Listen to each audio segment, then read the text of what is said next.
Ismét egy remek barbecue szósz. Hamarosan kiderül, ugyanis ez a Pici Gurman és a Gabko kollabja, igazából a Gabko készíti, csak hát a Pici Gurman gondolom adta hozzá a nevet.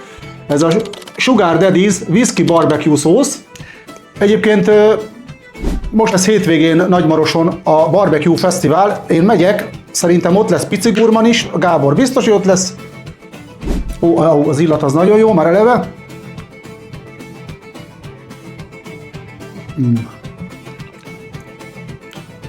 De jó ez. Ó, és egyből csíp. Nyilván ez csilis termék. Paradicsomos, édes, enyhén füstös. Egy lehel egyit édesebb, mint ahogy én szeretem a barbecue szószt.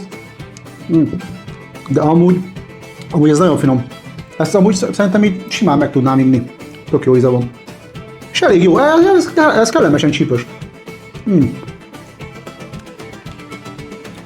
Na szóval, ez egy nagyon finom barbecue szósz, mondom, érződik rajta a paradicsom nekem. Kicsit édesebb a kelleténél, de attól függetlenül ez el fog fogyni bőven.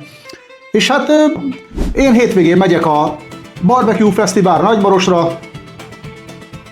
Írd meg kommentbe, ha te is mész el. Amúgy meg ezt kóstoljátok meg.